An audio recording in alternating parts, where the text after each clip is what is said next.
The council chamber of the Krethian sovereignty stretched across half a kilometer of polished crystal and flowing metal.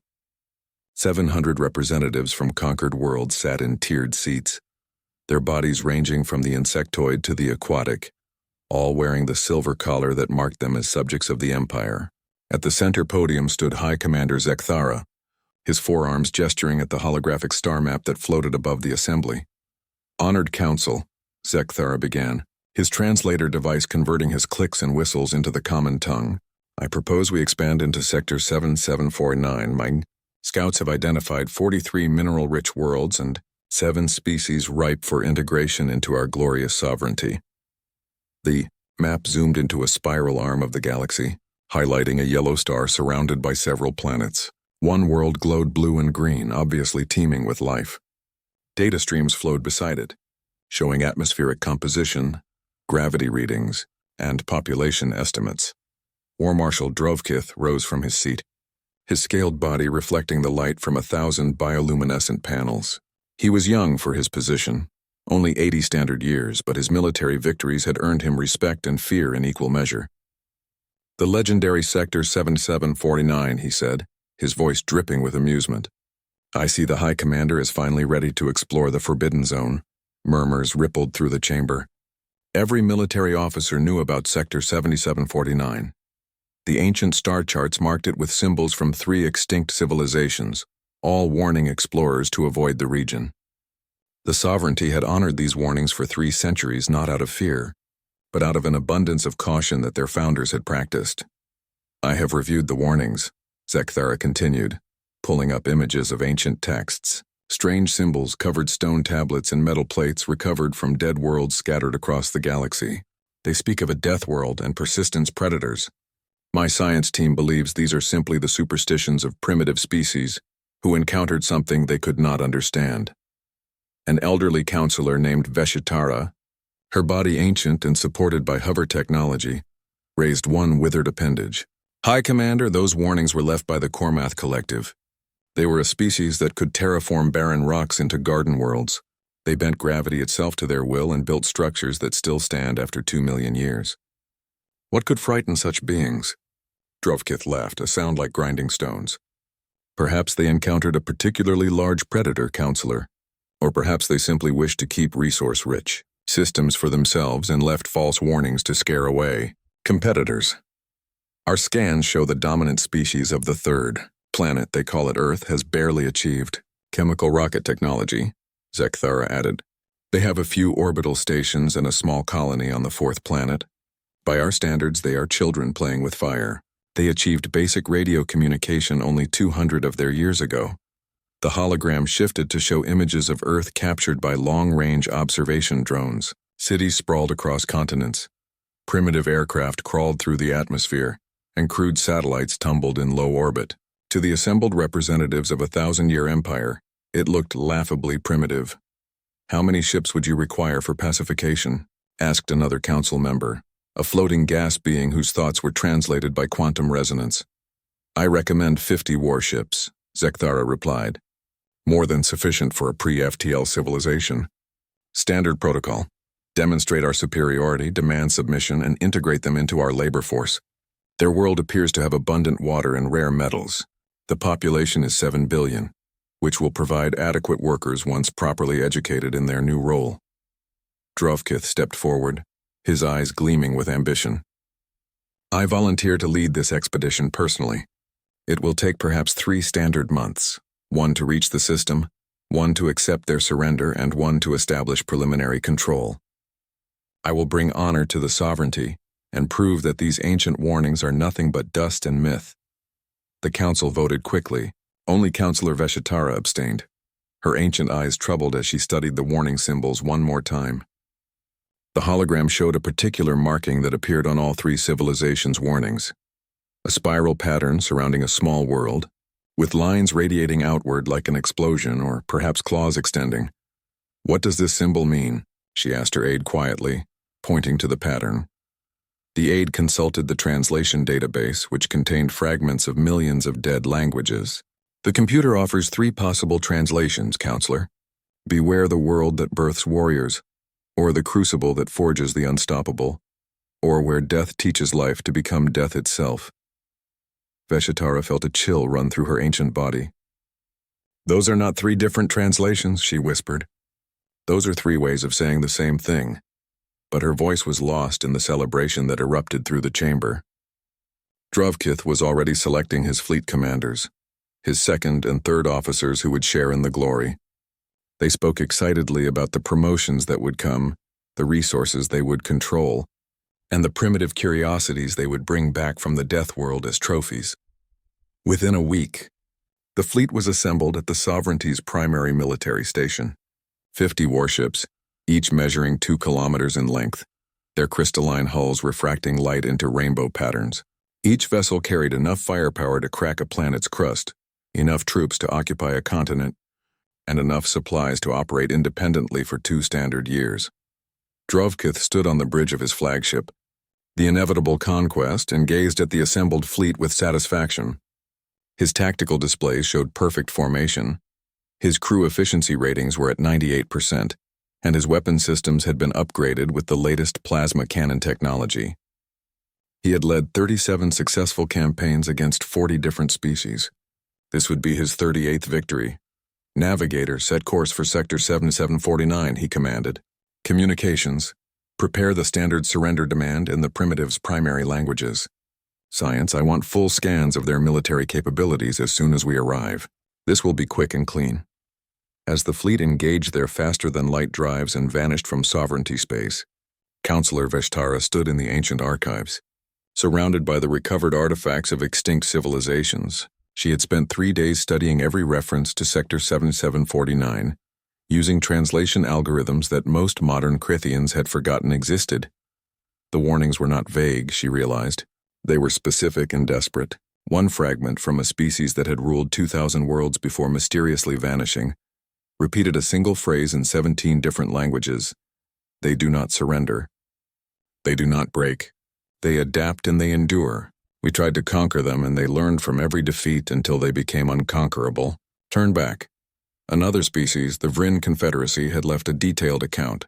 "The Death World produces a species that sees every obstacle as a puzzle to solve, every enemy as a teacher, and every defeat as data for the next attempt. They call it learning from mistakes. We call it the most terrifying survival trait in the galaxy. They do not have the strongest bodies or the longest lives or the fastest minds, but they have something worse. They refuse to accept that anything is impossible." Veshatara tried to send a message to the fleet, but they were already in FTL transit, beyond communication range. She could only watch the empty space where they had been and whisper a prayer to gods she no longer believed in. "May the universe have mercy on you, Drovkith, because once you wake the death world it will have none." The Crethian fleet emerged at the edge of the Sol system like predators entering a hunting ground. Their sensors immediately began cataloging everything. Orbital stations around the 3rd and 4th planets, primitive fusion drives on slow-moving vessels, electromagnetic communications bouncing between worlds, and thousands of satellites in various states of function and decay. Drovkith studied the tactical display with growing amusement. The humans had approximately 40 vessels that could barely be called military ships, most of them converted civilian craft with missile tubes welded to their hulls. Their largest space station held perhaps 3,000 inhabitants. Their Mars colony, a collection of pressurized domes connected by tunnels, housed maybe 50,000 people. "This is their entire spacefaring civilization?" asked his second officer, mandibles clicking with disbelief. "We have mining operations more impressive than this." "Indeed," Drovkith replied. "Communications. Broadcast the standard ultimatum on all frequencies. Let us see how quickly they recognize their situation." The message went out in 17 human languages, translated by the fleet's linguistic AI. "Inhabitants of the Sol system, you are hereby notified that your region of space falls under the authority of the Crethian sovereignty.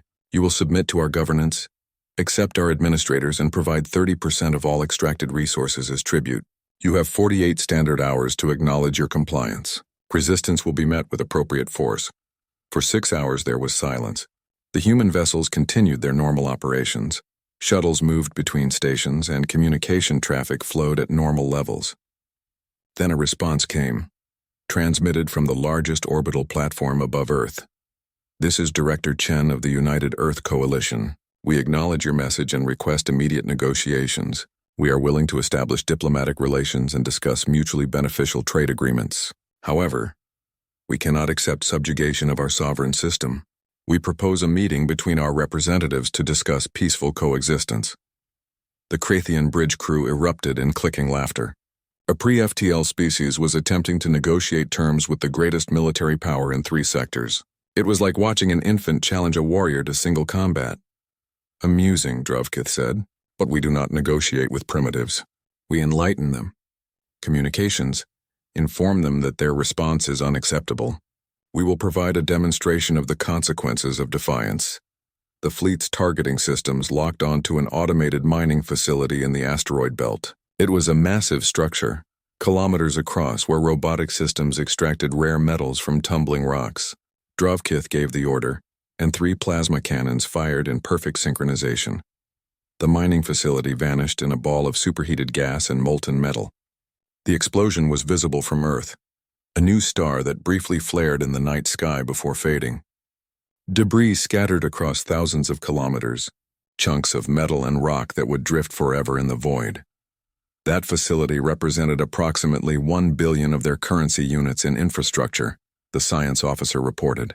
It employed 200 maintenance drones and produced enough processed metals to supply their Mars colony for 6 standard months.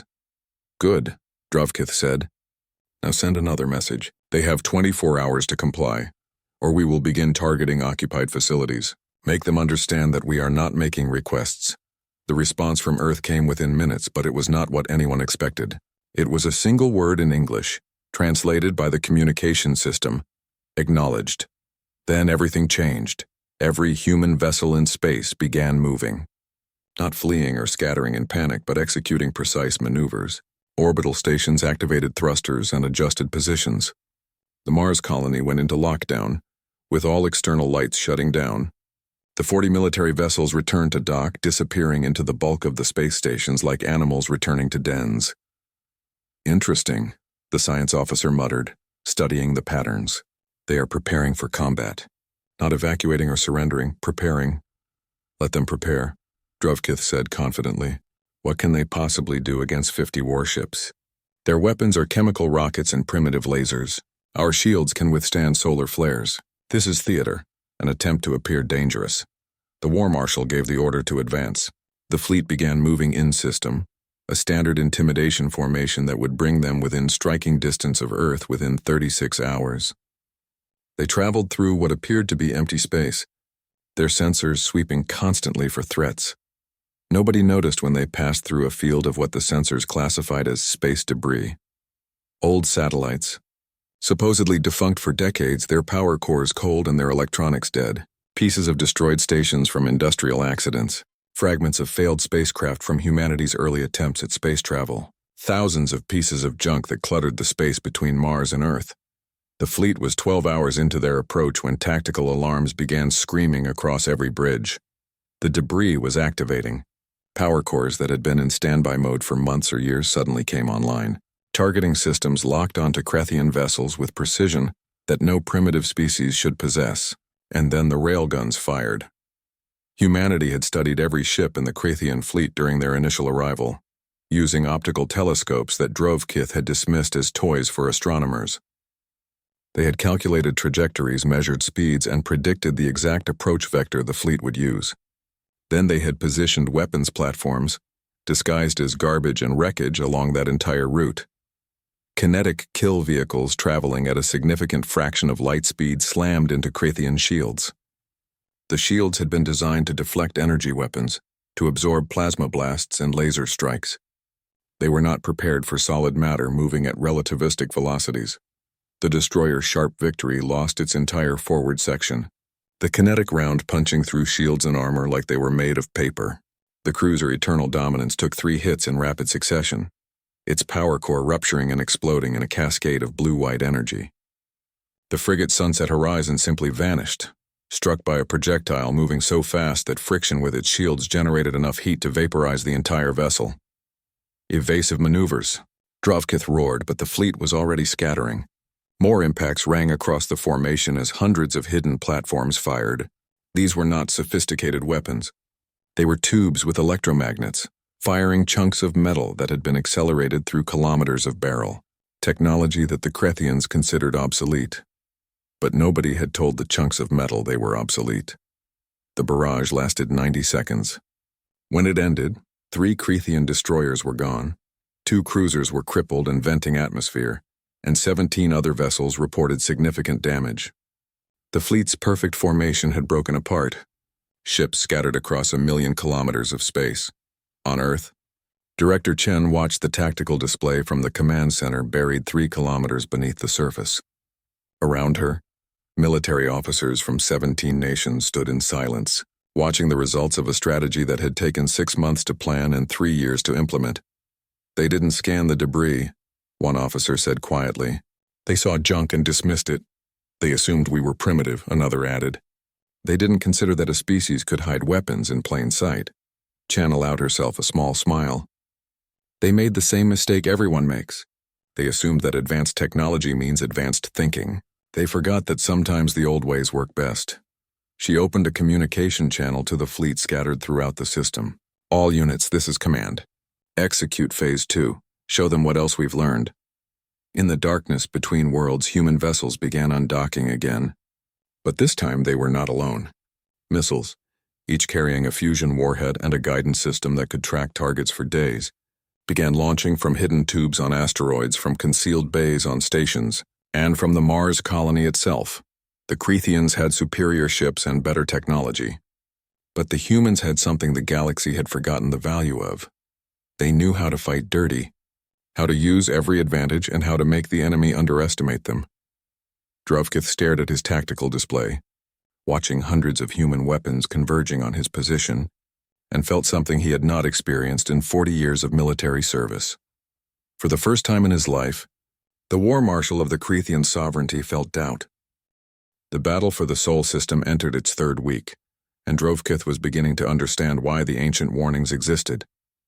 His fleet had superior technology in every measurable way. Krethian plasma cannons could melt asteroids, their shields could absorb megaton-level impacts, their ships could operate in combat conditions for months without resupply. By every logical calculation, the humans should have been overwhelmed within days, but the humans did not fight logically. Krethian frigate pursuing a damaged human corvette watched in confusion as the enemy vessel dove into Jupiter's upper atmosphere. Krethian ships could not follow. The atmospheric pressure would crush their hulls.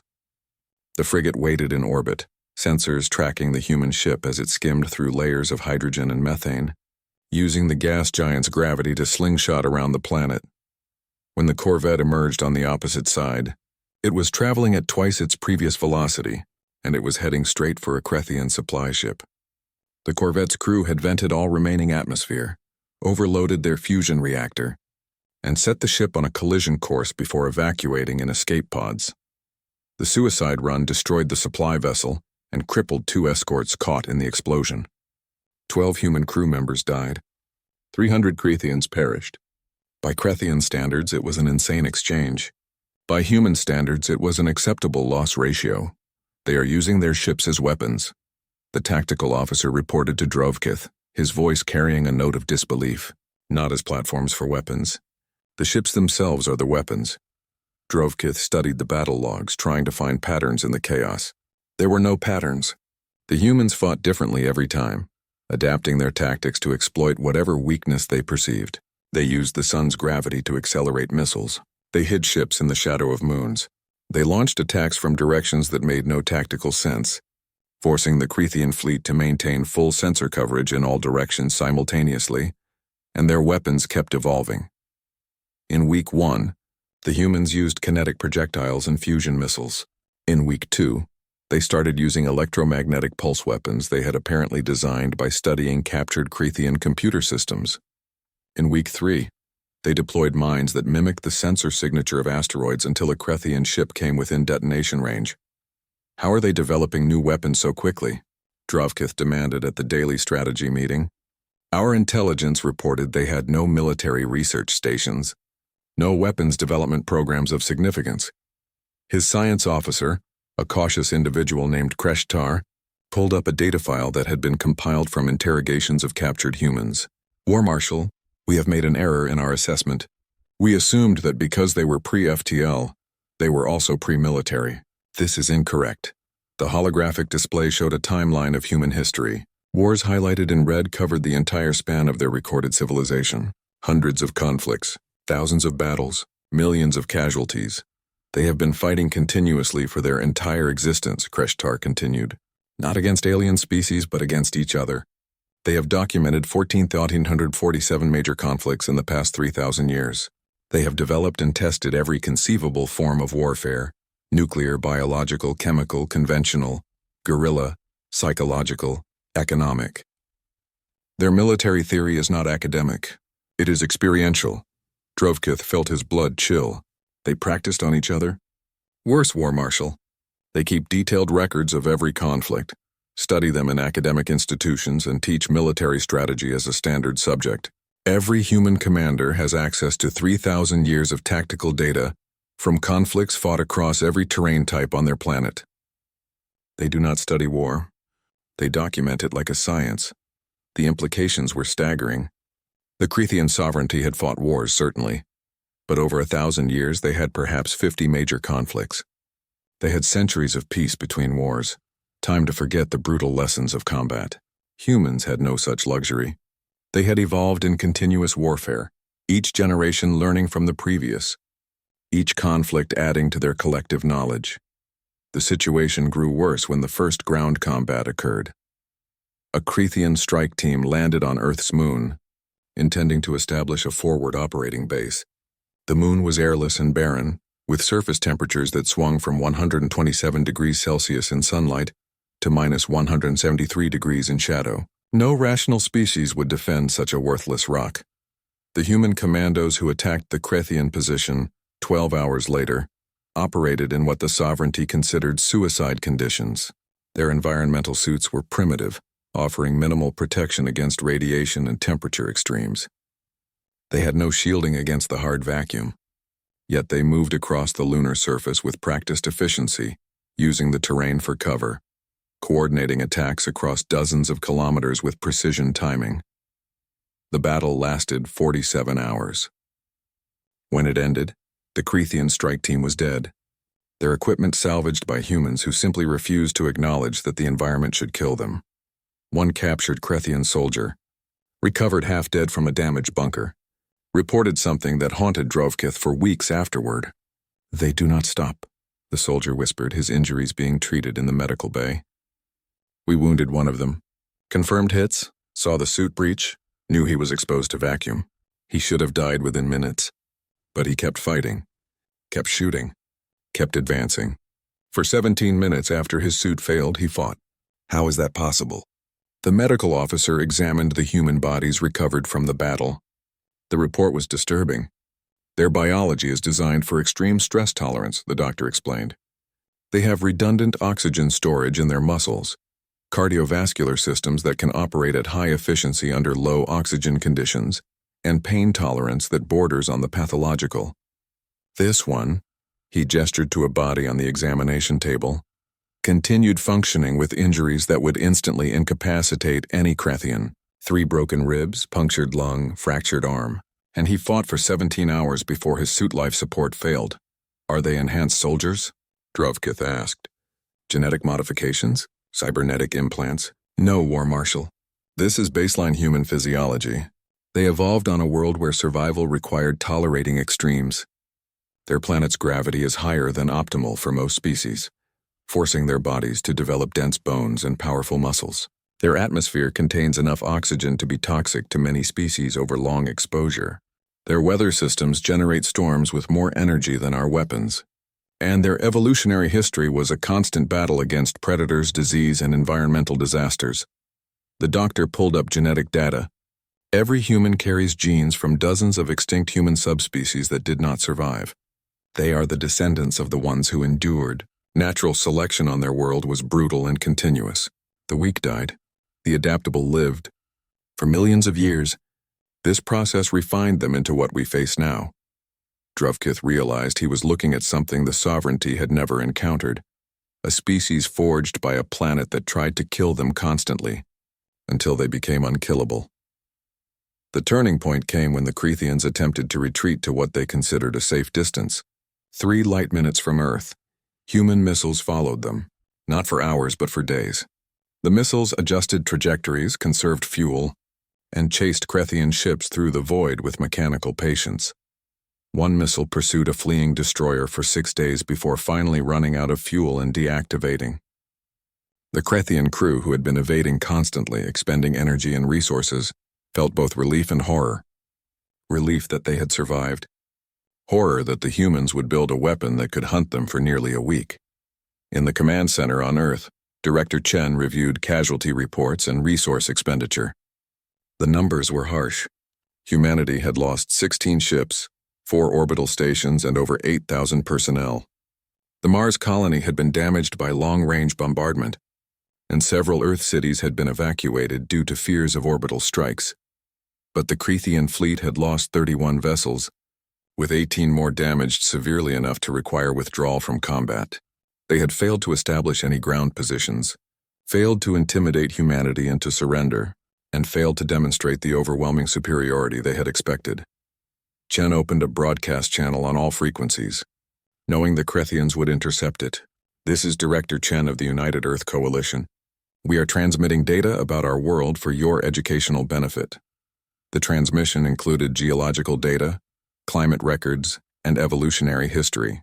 It showed hurricanes with wind speeds exceeding 300 kilometers per hour, volcanic eruptions that released more energy than nuclear weapons, ice ages and heat waves, asteroid impacts and mass extinctions. "Our planet has tried to kill us for millions of years," Chen's message continued. "We learned to adapt or we died. The ones who could not endure are extinct. We are what survived.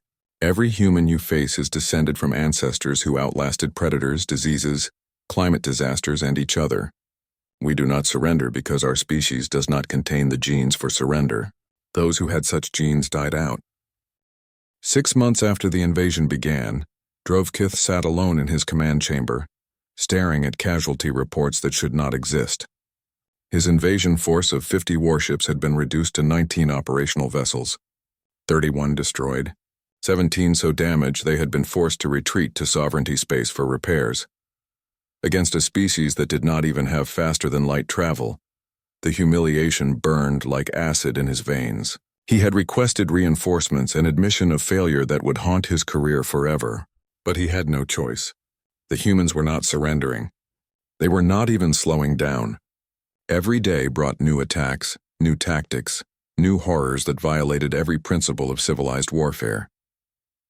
The Sovereignty Council had debated for 3 weeks before approving his request. Not because they doubted the need, but because they could not comprehend how a primitive species could resist this long. Finally, driven by pride and the need to demonstrate that no species could defy them, they authorized another 100 warships, 150 total vessels to pacify a single pre-FTL system. It was more military force than the Sovereignty had deployed in 2 centuries. When the reinforcement fleet arrived, led by High Commander Zekathara himself, Drovkith felt relief mixed with dread. Relief that he would finally have the strength to crush human resistance. Dread that Zekathara would witness his failure personally. "War Marshal," Zekathara said coldly upon boarding the flagship, "explain to me how you lost 31 ships to a species that uses chemical rockets." Drovkith gestured to the tactical display, where hundreds of human weapon signatures moved through the system in unpredictable patterns. "High Commander, the initial intelligence was catastrophically incomplete. The humans are not simply pre-FTL. They are a warrior species. Every aspect of their civilization is built around conflict." "Excuses," Zekathara hissed. "I have brought the most powerful fleet the Sovereignty has assembled in living memory. We will demonstrate proper military doctrine. We will show these primitives the price of resistance." The High Commander studied the human positions, analyzing their defensive strategies with the benefit of fresh eyes. "They have spread their assets across the entire system. Classic defensive posture. But they have left their colony on the 4th planet, Mars, relatively exposed. We will make an example of it." Drovkith felt his stomach twist. "High Commander, the Mars colony contains 2 million civilians, mostly scientists and industrial workers. Attacking it would violate the sovereignty's codes of warfare. The codes apply to civilized species who surrender when facing overwhelming force, Zekthara replied. These humans have demonstrated they are not civilized. They use suicide attacks. They target supply ships. They fight without honor or mercy. We will respond in kind. Prepare the planetary bombardment systems. Over the next 3 days, the Crethean fleet assembled in orbit around Mars. Massive plasma cannons capable of scorching entire continents were brought online. The colony below went into emergency lockdown. Tunnels sealed, radiation shelters activated. The humans knew what was coming. Director Chen, now operating from a command ship in the asteroid belt, watched the Crethean preparations with cold calculation. They are making a mistake, she said quietly to her staff. They think we value Mars the way they would value a colony. They do not understand that we are willing to sacrifice anything to survive. Director, we have 2 million people on Mars, one of her advisors protested. We cannot simply write them off. We will not write them off, Chen replied. We will use their sacrifice to win this war. Activate Project Erebus. In the outer solar system, beyond the orbit of Neptune, construction teams had been working continuously since the invasion began. Using materials harvested from Kuiper Belt objects and designs drawn up by engineers who had never built anything larger than a space station, humanity had constructed 3 vessels that defied every principle of their own naval architecture. They were ugly. They were crude. They were built from hollowed-out asteroids, each measuring 3 kilometers in length, powered by fusion drives that human scientists had literally invented during the war, by reverse engineering captured Crethean technology. The designs were unstable, dangerous, and likely to malfunction catastrophically, but they would only need to work once. Each vessel carried a payload that represented humanity's most desperate gamble: antimatter warheads. Creating antimatter was monumentally expensive and difficult. Each warhead contained perhaps a gram of the stuff, held in magnetic containment systems that had a 30% failure rate during testing. Humanity had built 12 warheads. 4 had exploded during construction, killing over 1,000 scientists and engineers. The remaining 8 were divided among the 3 vessels, each ship carrying the combined destructive power of all the nuclear weapons humanity had ever built. When the 3 dreadnoughts, christened Defiance, Perseverance, and Retribution, activated their drives and began accelerating toward Mars, every sensor in the Crethean fleet detected them instantly. High Commander, we have incoming vessels, the tactical officer reported. Unknown class. Massive energy signatures. Estimate arrival in 6 hours. Zekthara studied the sensor data with interest. So the humans have been building warships. Impressive construction speed, considering their technological limitations. Deploy interceptor squadrons. Let us see what these new toys can do. The battle that followed became known in human history as the Massacre at Mars. The Crethean fleet launched wave after wave of fighters and destroyers to intercept the approaching dreadnoughts. The human ships, slow and ponderous compared to Crethean vessels, took devastating hits. Their shields failed quickly. Their armor cracked under plasma bombardment. Their systems overloaded. Defiance died first, its fusion core rupturing after concentrated fire from 17 Crethean ships. The explosion was visible from Earth, a brief new sun that marked where 6,000 human crew members had fought until their ship disintegrated around them. Perseverance lasted longer. Its escort ships, every remaining human warship that could still fly, sacrificing themselves to give it more time. But numbers told. The dreadnought's armor failed, plasma fire tore through its hull, and it began to break apart. The captain gave the order to abandon ship, and escape pods scattered like seeds in a windstorm. The Crethean fleet, following standard protocol, allowed the escape pods to depart. There was honor in allowing defeated crews to survive. But Retribution continued forward. It had lost its main drives. Its weapons were offline. Hull breaches vented atmosphere across 3 decks. Fires raged through the engineering sections. By any rational assessment, the ship was dead. But its momentum carried it forward, and its captain had one last decision to make. Captain Sarah Okonkwo, 53 years old, former Nigerian Navy officer and veteran of 3 separate Earth wars before the invasion, stood on the shattered bridge of Retribution and watched the Crethean command carrier grow larger in the viewport.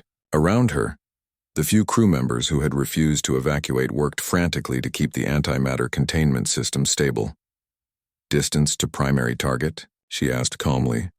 5 kilometers and closing, the navigator replied, blood streaming from a head wound. Impact in 90 seconds. Antimatter status? Containment fields at 38%. We have enough power for perhaps 2 more minutes before complete failure. Okonkwo opened a channel to the Krathian flagship. This is Captain Okonkwo of the UECS Retribution. I have a message for High Commander Zek Thara. You wanted to show us the price of resistance. Allow us to show you the price of arrogance. She cut the channel and looked at her crew. Gentlemen, it has been an honor. Initiate antimatter release on my mark. 3, 2, 1 mark. The magnetic containment field shut down. 2 grams of antimatter, no longer held in isolation, touched normal matter. The resulting explosion vaporized Retribution, the Krathian flagship, and 23 nearby vessels in a sphere of annihilation that briefly outshone the sun. The shockwave disabled another 41 ships, their systems overloaded by electromagnetic pulses and debris impacts traveling at relativistic speeds. On Mars, the colony shelters shook with the force of the blast, even though it occurred thousands of kilometers away. The Krathian bombardment fleet, suddenly leaderless and facing catastrophic losses, ceased fire and began emergency retreat procedures. High Commander Zek Thara died instantly, vaporized along with his entire command staff. War Marshal Drovkith, on a ship far enough from the blast to survive, stared at the tactical display showing a casualty list that consumed 3 entire screens.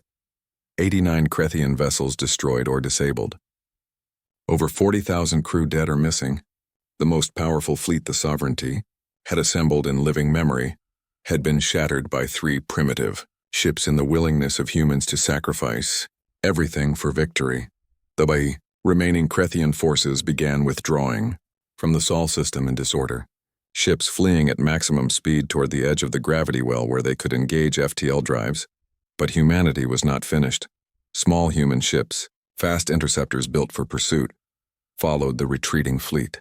They carried captured FTL drives, salvaged from destroyed Krathian vessels and installed by engineers who barely understood the technology. Half the drives failed during activation, stranding their ships. The Sovereignty Council chamber felt smaller than usual, despite its massive size. 700 representatives sat in absolute silence as they watched the testimony of the surviving fleet commanders. The holographic displays showed battle footage that should not exist.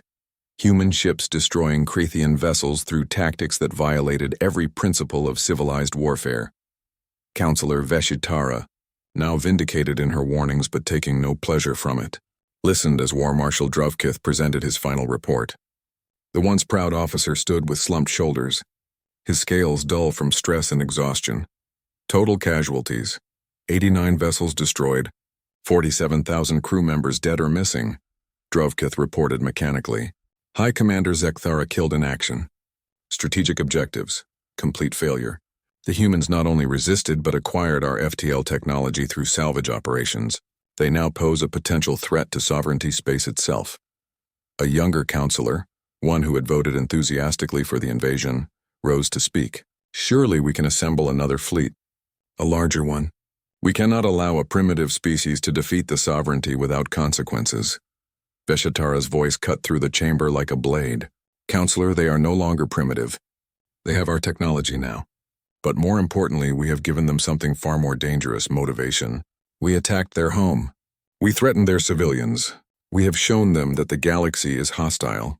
What do you think they will do with that knowledge? She activated her personal holographic projector, displaying the ancient warnings that had been ignored. I have spent the past 6 months decrypting these messages completely. They were not warnings about weapons or military strength. They were warnings about a specific type of species, one that evolved under conditions so harsh that survival became their defining characteristic. The hologram shifted to show geological data from Earth. This planet has experienced 5 mass extinction events, climate shifts that killed 90% of all living things, asteroid impacts, volcanic eruptions that blocked out their sun for years, ice ages and heat waves. And through all of it, the ancestors of humanity survived by adapting, learning, and refusing to die. She pulled up genetic analysis. The humans carry DNA from dozens of extinct subspecies. Their evolutionary history is a story of competition and survival. The gentle ones died. The weak ones perished. The ones who could not adapt were eliminated. What we faced was the result of millions of years of natural selection pressure that would kill most species outright. Another display showed human military history. They have been fighting for their entire civilization. Not occasionally, but constantly. They have developed warfare into a science. Every human commander studies thousands of historical battles. They learn from every defeat. They analyze every tactic, and now they have faced us, studied our methods, and added our technology to their arsenal. Drovkith spoke quietly, his voice carrying the weight of hard-won experience. Counselor Veshitar is correct. I fought them for 6 months. Every time we adapted, they adapted faster. Every time we thought we understood their tactics, they changed them. They do not fight to win glory or honor. They fight to survive, and a species that fights for survival is far more dangerous than one that fights for conquest. The council chamber erupted in debate. Some called for immediate military buildup. Others suggested diplomatic overtures. A few recommended fortifying the border between sovereignty space and the Sol system. Then the communication systems activated, interrupting the discussion. An automated message was being broadcast on all frequencies, originating from the Sol system. Director Chen's face appeared on every holographic display in the chamber. Representatives of the Crethian sovereignty, this is Director Chen of the United Earth Coalition. We are transmitting a formal request for peace negotiations and the establishment of diplomatic relations. We propose a meeting at neutral coordinates to discuss trade agreements, mutual defense pacts, and the prevention of future hostilities. The message continued with detailed proposals, technology exchanges, cultural exchange programs, and joint scientific ventures. But underlying every word was an unspoken threat. The humans had reverse-engineered FTL travel. They had studied Crethian weapons and tactics. They knew where sovereignty space was located, and they were offering peace while making it clear they were capable of war. The council voted to accept the human proposal. Not out of generosity, but out of pragmatic fear. Better to have the humans as trading partners than as enemies. Better to watch them closely through diplomacy than to face them again in battle. Within a standard year, human vessels began appearing at neutral trade stations scattered across the galaxy. The other species who frequented these stations felt instinctive unease around the newcomers. Humans smiled, showing their teeth, which most species recognized as a threat display. They maintained direct eye contact during conversations, a predatory behavior that made many species uncomfortable. They asked constant questions, gathering information with what felt like military efficiency.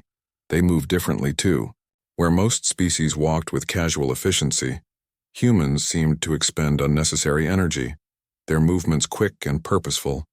Later studies revealed that human muscles contained significantly more fast twitch fibers than most species, evolved for sudden bursts of speed when pursuing prey or fleeing predators.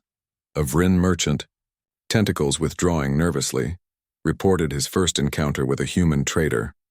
The creature smiled at me, showing its binocular-mounted eyes and forward-facing teeth.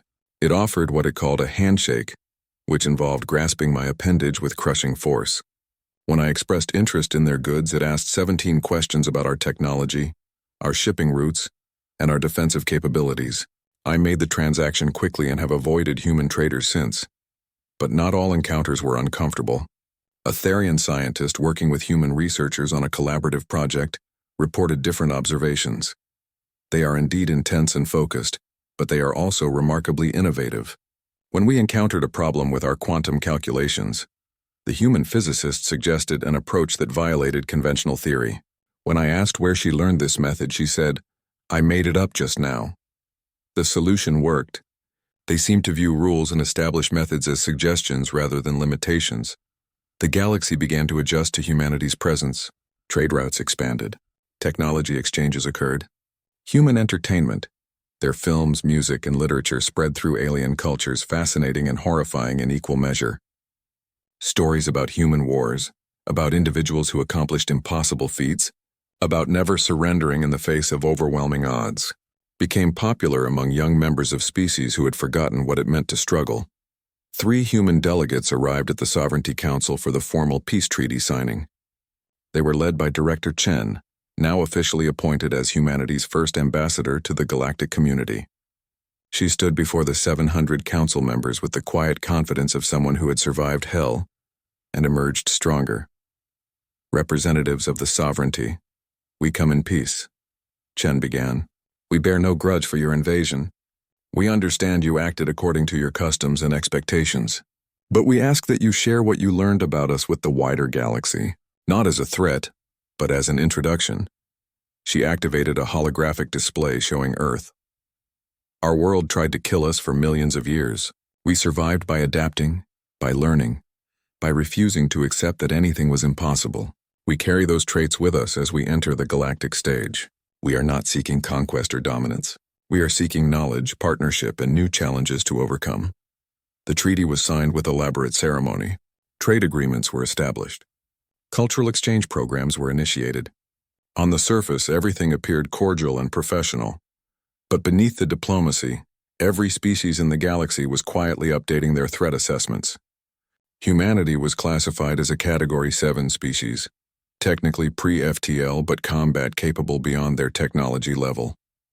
Military strategists across a dozen species began studying the Battle of Sol, analyzing human tactics, preparing contingencies in case humanity ever turned hostile. Counselor Veshatara requested a private meeting with Ambassador Chen after the ceremony. The two individuals, one ancient and frail, one middle-aged and hardened by war, sat in a quiet chamber overlooking the stars. Tell me honestly, Ambassador, Veshtara said. If we had never invaded your system, would you have developed FTL travel peacefully? Chen considered the question carefully. Eventually, yes. Perhaps in another 50 years. We would have explored cautiously, made contact carefully, and integrated into the galactic community gradually. And now we have learned that the galaxy is dangerous. We have learned that peaceful species can be victims. We have learned that survival requires strength. Chen met the elderly counselor's eyes. You taught us those lessons with your invasion. Whether that was wise remains to be seen. Veshtara gestured to her datapad where the ancient warning still glowed. I spent decades studying these messages. I finally understand what the extinct civilizations were trying to say.